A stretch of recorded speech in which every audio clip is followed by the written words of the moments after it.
오늘은 저주 세 번째. 언제까지 몇 번째까지 해야 할지는 모르겠습니다. 아무튼 이 신명기 28장 끝까지는 다 해야 될 것 같아요. 어쨌든요. 그렇죠? 자, 다시 한번 우리 저주라는 것을 정의를 한번 해볼까요? 저주. 통상적 저주라는 것은, 통상적으로 우리가 저주라는 것은요, 하나님으로부터 부여받은 생명이 이 땅에서도 끊어질 뿐 아니라 장차 올 하나님 나라의 영원한 생명으로서도 철저히 끊어지는 것을 저주라고 합니다. 그러니까 저 장차 올 하나님 나라의 영원한 하나님 나라에서의 그 생명이 이미 끊어졌으면 그것이 이 땅에서도 나타나는 거죠. 그 저주가 똑같이. 이것을 우리는 저주라고. 제가 저기다 써드렸죠. 이것은 오직 뭐예요? 죄의 대가들입니다. 저 인간들에게 저주가 오는 것은 이건 죄의 대가예요. 죄의 대가예요. 하나님이 그 죄에 대해서 응징하시는 거죠. 우리 안에 어떤 죄의 찌꺼기들이 있기 때문에 거기에 대해 응징하는 것이 바로 이게 저주죠. 그래서 죄, 바로 저주, 그것은 또 우리에게 재앙으로 나타나고 그건 결국 우리의 사망이다. 영원한 사망이다. 이런 것이죠. 우리가 이게 그 저주를 얘기할 때 이런저런 도식으로 말씀드릴 수가 있습니다.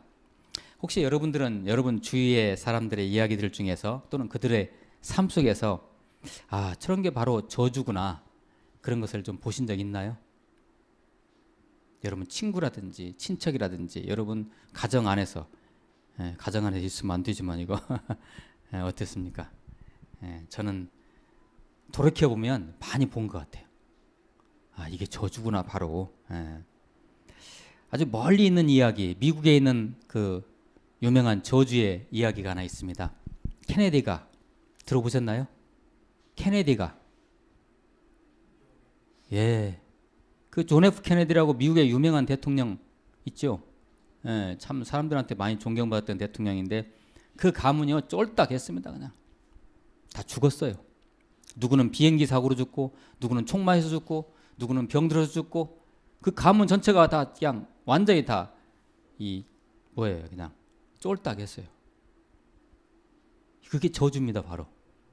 근데 이걸 어떻게 설명해요? 그래서 어떤 목사님은 그렇게 설명하더라고요. 이 케네디가가 원래 아일랜드 출신이에요. 아이리쉬. 영국 옆에 있는 아일랜드 있죠. 아일랜드계 미국인인데 이분들이 원래 종교가 가톨릭이래요. 가톨릭. 아이리쉬들이 원래 아일랜드가 가톨릭인데요. 존 F 케네디가 대통령 된 이후로 미국 전역에 있었던 그 학교 안에 있는 채플 있죠. 교회 채플. 그걸 다 없앴답니다. 그 의무적으로 하는 것이 아니다. 그냥 알아서 해라.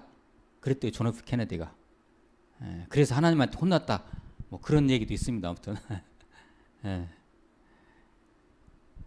한때 저하고 굉장히 친했던, 지금은 연락이 끊긴 대학교 때 친구가 하나 있습니다.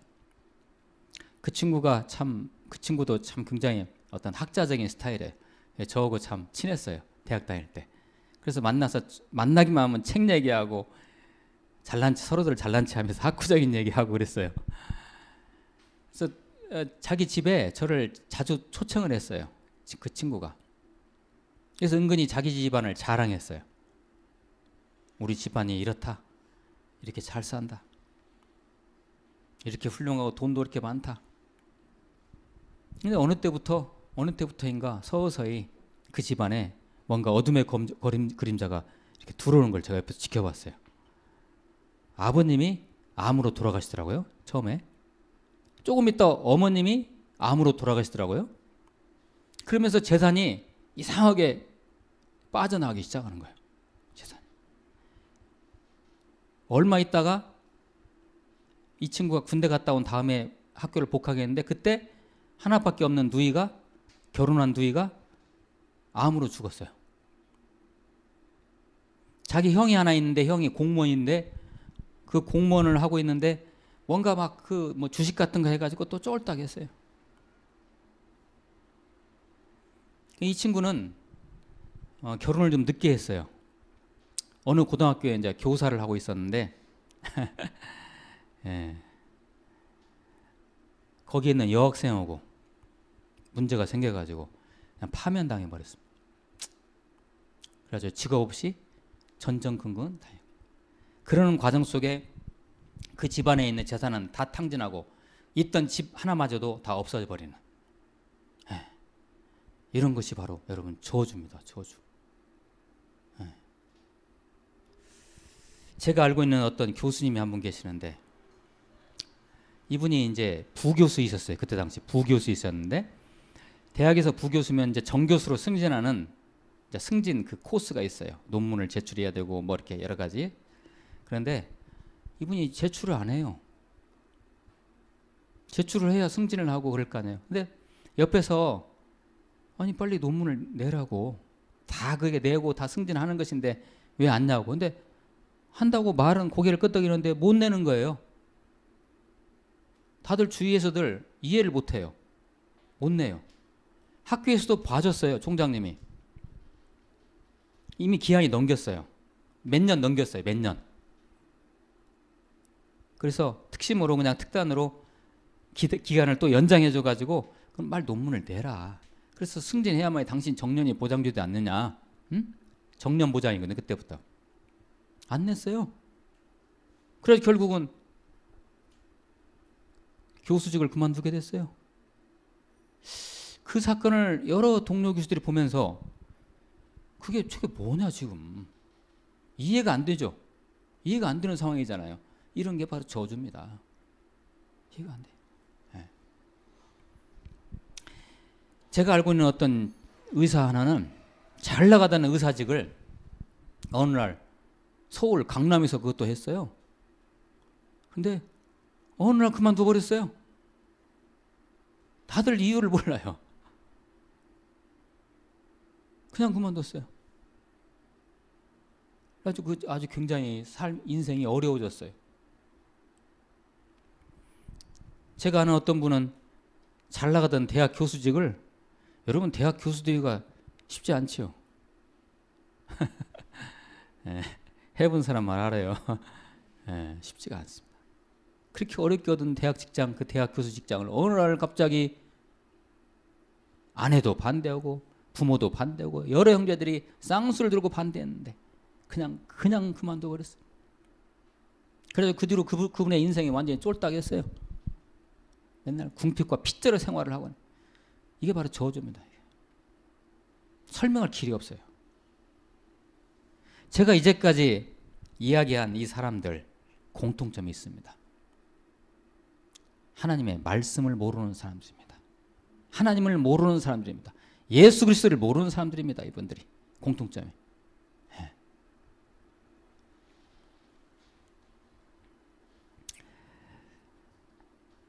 요한복음 10장 10절에는 이런 말씀이 있습니다.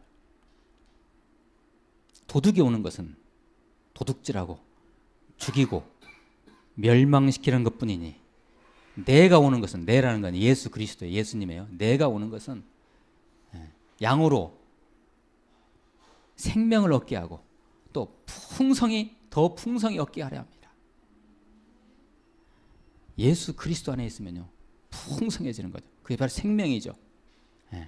예수 그리스도 안에 있지 않으면 그 자체가 뭐예요? 저주예요. 저주.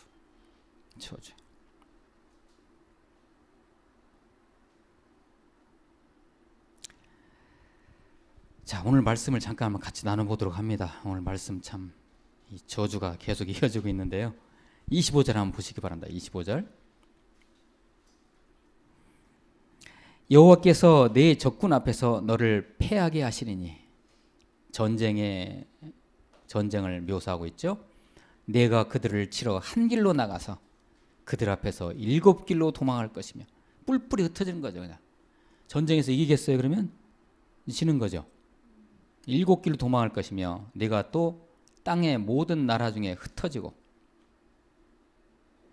실은 이 신명기의 말씀은요, 이 신명기의 말씀은 이게 지금 21세기에 살고 있는 우리 성도님들은 이 시대 말씀으로 우리가 이 시대에 살고 있는 우리들에게 하나님이 주신 말씀으로 받아들이지만, 원래 처음 이 말씀은 누구에게 주어졌어요? 출애굽해서 가나안 땅으로 들어가려고 하는 이스라엘 백성들에게 모세를 통해서 주어지는 말씀이잖아요. 이 말씀이. 근데 이 말씀이 그대로 이게 예언의 말씀입니다. 이 이스라엘 백성들이 이게 그대로 성취됐죠. 여러분 아시죠? 내가 또 땅의 모든 나라 중에 흩어지고, 이 흩어지고에서 나온 그 표현이 말이죠, 디아스포라란 말이에요. 디아스포라. 흩어지는 거. 흩어져요. 이스라엘 백성들이 뿔뿔이 흩어졌잖아요.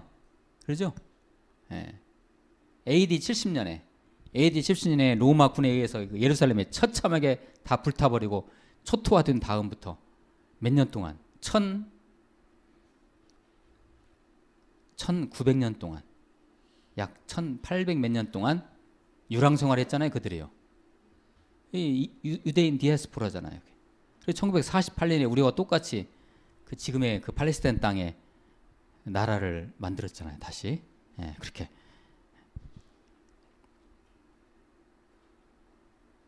(26절입니다) 네 시체가, 이게 전쟁에서 온 시체라고 볼 수도 있겠죠. 전쟁에서 생긴 시체. 네 시체가 공중의 모든 새와 땅의 짐승들의 밥이 될 것이나 그것들을 쫓아줄 자가 없을 것이며. 여러분, 이 보통 우리가 아는 상식으로도 인간이 가지고 있는 최고의 저주 중에 하나가 뭐예요? 객사 아닙니까? 객사. 들어보셨죠? 객사가 뭐죠? 예, 가다가 오늘 시신도 찾지 못해요. 물에 빠져 죽는다든지, 비행기가 폭발해가지고 그냥 공중에 그냥 산화돼 버리는, 시신도 못 찾아요. 이것을 우리는요, 인간적인 생각으로 이것을 최고의 저주라고 합니다. 전쟁에서 사람이 죽었어요. 죽었는데 그 시신을 누가 수습도 안 해줘요. 그러니까 누가 먹어요? 그 시신을? 독수리가 먹어요. 독수리가. 팔레스타인 지역에는 거기가 광야잖아요. 물이 없잖아요. 먹을 것이 없어요. 그래서 딱 시신이 하나, 뭐 이렇게 동물이나 사람의 시신이 그 사막 위에 딱 생기잖아요. 그러면 그 주위에 있는 독수리들이요, 그냥 다 와서 쪼먹어요. 바로 없어집니다. 바로 없어져. 그거예요. 얼마나 이거 저주입니까? 네. 그 다음 27절입니다. 여호와께서 애굽의 종기와 치질과 괴혈병과 피부병으로 너를 치시리니 내가 치유받지 못할 것이며. 이제는 이제 병을 언급합니다. 병도 어떤 병입니까? 애굽의 병이죠. 예. 애굽이라는 이미지는 이들이 애굽에서 나왔잖아요. 다시 애굽의 병. 예. 그 애굽의 종기, 피부병입니다. 종기, 치질. 예, 치질. 여러분, 치질. 그냥 단순한 치질이라고 생각하시면, 뭐 치질 요새 같은 뭐 수술하면 되지, 뭐 이게 저주야. 예, 옛날 당시에는 이것이 저주였어요. 그리고 이 치질의 히브리의 원 의미가 산부인과 계통의 병입니다. 이것이 우리의 속 내부의 병이라는 얘기예요. 여성의 그 산부인과 그쪽이 썩어 들어가는 것을 이것은 치질이라고 돼요. 예. 속이 썩어가니까 이거 어떻게 해요? 방법이 없는 거예요, 옛날에는. 그 다음에 괴혈병은 번역이 잘못됐는데요. 옴 같은 것입니다. 옴부터라 그러죠. 예, 옴. 피부병의 일종이에요. 괴혈병이나 보통 비타민 뭐 D인가 뭐 C인가 부족하면 뭐 생기는 게 있잖아요. 그런 괴혈병이 아니라 이것은 옴을 말해요. 피부병을 말해요. 그리고 피부병으로 너를 치시리니 네가 치유받지 못할 것이며. 요사이 우리 어린 사람들, 특히 어린아이들, 이유도 알 수 없는 피부병으로 힘들어하죠. 저주입니다. 그것이. 치료도 안 되잖아요. 피부병. 그 다음에 28절이요. 여호와께서 또 너를 미치는 것과 눈머는 것과 정신병으로 치시리. 이제는 이제 정신질환이에요. 저 어렸을 때, 저는 50년대 후반에 태어난 사람입니다. 1950년대 후반에 태어난. 그때 우리나라 6.25 전쟁이 끝난 지 채 5년이 안 된 때 이제 내가 태어났거든요. 제가 이제 초등학교 다닐 때 보면요, 운동장에 미친 사람들이 그렇게 많았어요. 그게 아마 일제시대 때 후유증, 6.25 전쟁의 후유증인지도 모르겠어요. 지금 생각하면 그런 것 같아요. 이상한 사람들이 막 그 운동장에 와가지고 우리 공부하는데, 체육 시간에 여기 옆에서 우리가 공놀이 하면 공도 뺏어가고 희죽희죽 웃고 도망가고 막 그랬어요. 우리 때리고 가고 막 그런 이상한 사람들이 많았어요. 그런 정신병. 또 너를 미치는 것과 눈머는 것. 제가 이게 주석을 찾아봤더니요, 이 미치는 것과 눈머는 것이 뭐냐면 요사로 말하면 성병입니다. 이것이 매독, 매독을 갖다가 이렇게 지금 이렇게 묘사했어요. 신명기에서 매독, 미치는 것과 눈 머는 것으로, 눈 머는 것과 정신병으로 치시리니. 29절입니다. 맹인이 어두운 데서 더듬는 것과 같이 내가 백주에도 더듬고 내 길이 형통하지 못하여. 이 매독이, 지독한 매독이 걸리면 아마 이 눈이 이렇게 머는 모양이죠. 예. 더듬고 다니는 거예요. 뭐가? 눈이 멀어가지고요. 예. 내 길이 형통하지 못하여 항상 압제와 노략을 당할 뿐이니 너를 구원할 자가 없을 것이며. 영적 소경이 된 거예요. 쉽게 말해 소경. 영적 소경이 되면 어떻게 돼요? 예? 우리가 조선 말에 영적 소경이 되니까 어떻게 됐어요? 누가 우리를 가져갔어요? 영적 소경이 되니까 옆 나라에서 와가지고 우리를, 러시아에서 와서 우리를 침탈하고, 미국이 와서 뭐 하려고 하고, 일본이 우리나라 완전히 먹어버렸잖아요. 그런 얘기입니다. 저주가 아니고 뭐겠어요? 네. 30절입니다. 내가 여자와 약혼하였으나 다른 사람이 그 여자와 같이 동침할 것이요. 여러분 상상해 보세요. 이거 집을 건축하였으나 거기에 거주하지 못할 것이요. 포도원을 심었으나 네가 그 열매를 따지 못할 것이며. 이런 일들이요. 이것을, 이 말씀을 현대어로 여러분이 해석을 한번 해보세요. 지금도 이 일이 일어나고 있지요? 일어나고 있어요, 실제로. 네 여자와 약혼하였으나 다른 사람이 그 여자와 같이 동침할 것이. 이거 어떤 뜻입니까? 이 이스라엘 백성들이 그 여자와 약혼하거나 결혼하면 징집 해제를 했어요. 전쟁 중에도. 그 법이 있어요. 대단한 나라죠. 그런 게 있어요. 그래서 아무리 전쟁을 치르고 있어도 결혼했다 그러면 집으로 보냅니다. 신혼이면. 에? 신혼이면 집으로 보내요. 너 가서 네 아내를 보살펴라. 그런데 징집 해제를 받고 막상 집에 갔더니 약혼한 자기 아내가 어떻게 된 거예요? 남의 남자 여자가 된 거예요. 그 얘기입니다. 이게. 이 저주 아닙니까 이게? 기가 막힐 노릇이죠. 지금도 이런 일들은 비일비재 일어나고 있지 않습니까? 그죠? 그게 저주죠, 일종의. 가정이 뒤집어지는 거죠. 31절 같이 한번 읽어보실까요? 31절 시작. 내 소를 내 목전에서 잡았으나 내가 먹지 못할 것이며 내 나귀를 네 목전에서 빼앗겨도 도로 찾지 못할 것이며 내 양을 원수에게 빼앗길 것이나 너를 도와줄 자가 없을 것이며. 아멘. 이 당시 이스라엘 백성들은 농경을 했나요? 농경이 아니죠. 목축을 했죠. 이 사람들의 유일한 생계수단이 바로 여기 나오는 소, 나귀, 양이죠. 이걸 다 뺏긴 거죠. 나귀라는 건 그들의 교통수단이었어요. 쉽게 말해서 타고 다니던 소나타 뺏긴 거예요. 누구한테? 그 얘기예요. 이게. 소, 양 저 누가 다 가져가는 거예요. 양을 자기가 길렀는데 누군가가 이 우유 다 가져가 버리는 거예요. 뭐예요? 먹을 것이 없는 거죠. 그런 저주가 임할 것이다. 이런 얘기. 32절입니다. 네 자녀를 다른 민족에 빼앗기고 종일 생각하고 찾음으로 눈이 피곤하여지나 네 손에 힘이 없을 것입니다. 자녀들을 다른 민족에 뺏겨요. 이스라엘 백성에 이런 일이 있었죠. 바벨론으로 포로로 끌려갔잖아요. 눈이 피곤했다는 것은 사람이 기가 막힌 일을 당하면 어떻게 돼요? 눈이 멀어요. 시력이 갑자기 죽어버려요. 자기 자녀를 갖다가 누구한테 뺏겼다고 생각해 보세요. 반려견이 집을 나가도 힘든데 자녀를 뺏겼다고 생각해 봐요. 그럼 어떻게 돼요? 부모는 눈이 멀어버리는 거예요. 지금도 우리 주위에 이런 일이 있지요. 뭐 이렇게 새우깡 같은 거 사면 거기에 그 광고 붙어 있죠. 9세 누구 언제 어디서 이렇게 미아로 사라졌다. 찾아주라. 갑자기 자녀가 사라진 거예요. 이 저주예요, 저주. 33절. 네 토지 소산과 네 수고로 얻을 것을 네가 알지 못하는 민족이 먹겠고 너는 항상 압제와 학대를 받을 뿐이야. 이거 뭐 제가 굳이 설명 안 해도 다 아시죠? 어제까지 우리가 링링이라는 태풍이 불었죠. 그 링링이 한번 촥 지나고 나니까 어떤 과수원에 배 사과가 다 떨어져 버린 거예요, 그냥. 그 사람은 1년 농사 끝난 거예요. 예. 그거예요, 바로. 예.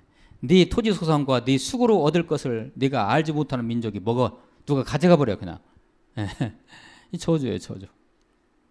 34절입니다. 이러므로 이렇게 돼 있죠. 이러므로. 이러므로라는 것은 앞에 있는 이러한 사건들, 이러한 저주들이 이렇게 일어나서 그러므로 내 눈에 보이는 일로 말미암아 네가 미치리라. 안 미치겠어요? 이런 일 당하면, 살면서 이런 일 당하면 여러분 웃을 사람 누가 있겠어요? 미쳐버리는 거죠. 이 저주예요, 저주.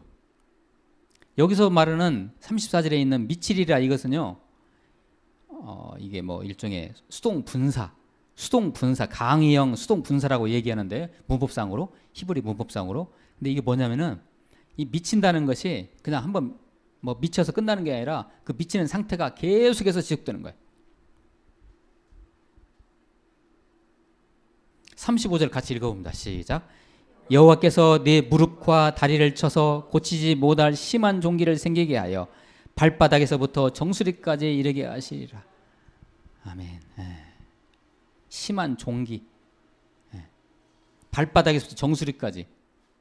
이 발바닥에서부터 정수리까지 심한 종기를 당한 성경의 인물이 있죠. 누구예요? 욥이죠, 욥. 예. 그래가지고 기왓장 깨가지고 그걸로 박박 긁고 있었잖아요. 예. 이 저주예요, 바로 저주. 예. 지금도 이런 피부병, 아까도 제가 피부병 언급했지만 이런 피부병 우리가 알지 못하는 그 원인 불명의 피부병이 우리 자녀들에게 있지 않습니까? 그렇죠? 어떻습니까?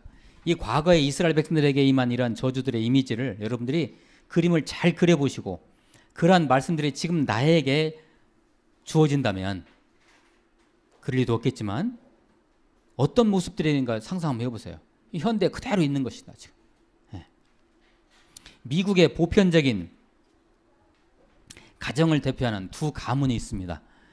조나단 가문과 스미스 가문이라고. 예, 사람들이 그 가족력을 연구하는 학자들이 이 두 가문을 연구했답니다. 18세기에 출범한 이 두 가문, 조나단이라는 청년과 스미스라는 청년이 같이 친구였어요. 1700년대 18세기에 미국에서 서로 친구였는데 이 사람들이 결혼하면서 삶이 달라졌어요. 근데 그것을 200년 후에 1700년부터 200년 지나면 1900년 되죠. 20세기에 들어와서 학자들이 이 두 가족 가문을 연구를 했는데요. 한번 들어보세요. 네. 근데 이제 이 조나단이라는 청년은 정말 경건한 청년이었어요. 하나님 말씀에 순종하고 예배를 잘 드리는 청년이었고, 스미스는 그렇지 않았어요. 하나님을 무시하고 예배를 드리지 않는, 예수 그리스도를 믿지 않는 청년이었어요. 그래서 이 조나단은 결혼을 좋은 믿음에 있는 자매를 만나가지고 좋은 가정을 이루었고, 스미스는 그냥 믿음이 없는 어떤 자매 만나가지고 날라리처럼 살았어요. 그냥 마약도 마시고 먹고. 200년이 지난 뒤에 이 대표적인 두 가정을 어떤 학자가 조사를 했는데요. 먼저 스미스 가정. 스미스가 뭐 하는 사람이에요? 방탕하고 예배 안 드리고 하나님 말씀에 순종 않고 살아가는 사람. 이 가문에서는 지금까지 109명이 사형을 당했고 후손의 3분의 1 이상이 정신병을 앓았으며 절반 이상이 문맹자로 마약 사범과 알코올 중독자, 범죄자의 길을 걸었고요. 반면에 조나단 가문에서는 부통령이 1명, 주지사 3명, 대학 총장 13명, 변호사 149명, 판검사 48명, 목사 116명, 장차관 82명, 사업가 75명, 발명가 25명, 의사 68명, 교수 66명이 배출됐어요. 연구를 했는데.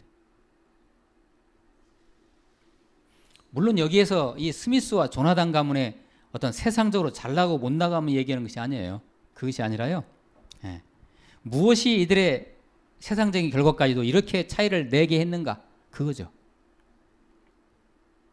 이 두 가문을 결정적으로 구별짓게 하는 것은 여러분 무엇이었다고 생각하십니까? 그것은 바로 그들이 받은 영적 유산이죠.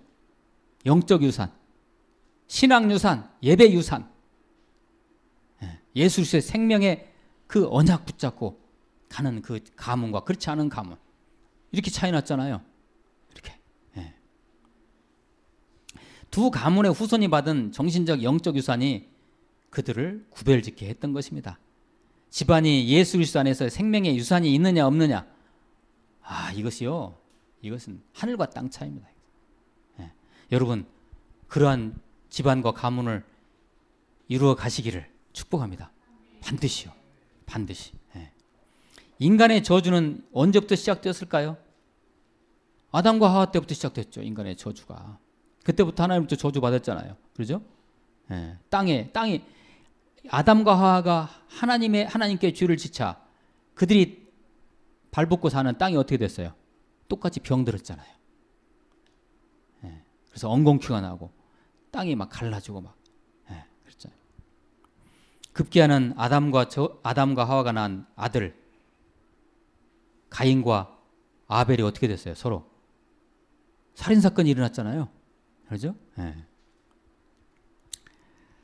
제가 말씀 하나 읽어드리겠습니다. 그러나 여러분, 오늘 저주 얘기를 하니까 좀 마음이 좀 무겁죠. 그래도 무겁죠. 그러나 우리는요, 아담과 하와의 저주가 이미 우리에게는 예수 그리스도 때문에 다 끝났음을 이 시간 여러분에게 선포드립니다. 끝났죠. 말씀을 읽어봅니다. 제가 읽어드릴게요. 로마서 8장 15절.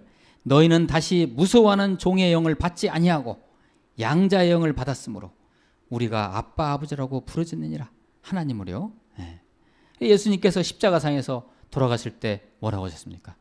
다 이루었다. 그때 우리의 저주가 어떻게 됐어요? 다 끝났죠. 다 끝났죠. 제가 써놓은 저 말씀입니다. 여러분 보이시면 같이 한번 읽어보실까요? 시작. 그러므로 이제 그리스도 예수 안에 있는 자에게는 결코 정죄함이 없나니 이는 그리스도 예수 안에 있는 생명의 성령의 법이 죄와 사망의 법에서 너를 해방하였습니다. 아멘. 죄와 사망의 법이 뭐죠? 그게 바로 저주죠. 저주죠. 정죄함이 뭡니까? 그게 바로 저주죠. 이미 우리는 그 문제가 어떻게 됐어요? 다 이미 그리스도 예수 안에서 다 이미 끝났음을 말씀이 이렇게 선포하여 주고 계십니다. 오늘 말씀을 정리해 봅니다. 전쟁에서의 패함, 전쟁은 없애야 되죠. 민족의 이산, 우리 얘기 아닙니까 이거? 네 백성들이 다 뿔뿔이 흩어질 것이라고 말씀에 나와 있는데 그게 저주라고 하는데 우리 대한민국이 이 코리아 한반도가 아직도 우리는 저주에 살고 있잖아요. 그 문제가 남북이 분단되어 있고 서로 총뿌리 겨루고 있지 않습니까? 이 저주죠 이게. 처참한 죽음, 불치의 피부병, 각종 정신질환, 기가 막히고 처참한 일 당해가지고 그냥 눈이 멀어버리는 일, 노략질을 당하고 포로로 끌려가고 압제와 학대를 당하고 절망과 공포, 심한 정신분열증을 앓는 거. 오늘 주신 말씀에 나열된 이런 저주들입니다. 하나님으로부터 단절되면 오는 재앙들입니다. 이게 바로 예수 그리스도와 함께하지 않으면 겪게 되는 저주들입니다. 예배를 멀리하고 말씀을 멀리하고 말씀에 순종치 않냐고 우상과 가까이 있을 때 우리를 침범하는 것들이 바로 이런 것들이죠.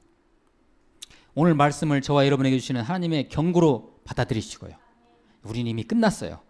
이미 끝났으니까 이것을 누려야죠. 누리는 건 응당한 거죠. 당연한 거죠. 근데 우리가 못 누리고 산다면 우리는 뭔가 이거 속고 사는 거예요. 그래서 이 말씀을 경고로 잘 받아들이시고 주님의 말씀 앞에 무릎을 꿇으시고 승리하시는 삶을 사시기를 예수 그리스도의 이름으로 축원합니다. 기도하시겠습니다. 하나님, 동이 서에서 먼 것처럼 우리로부터 재앙과 저주가 죄와 사망의 찌꺼기들이 멀게 하여 주옵소서. 예수 그리스도의 이름으로 기도하옵나이다. 아멘.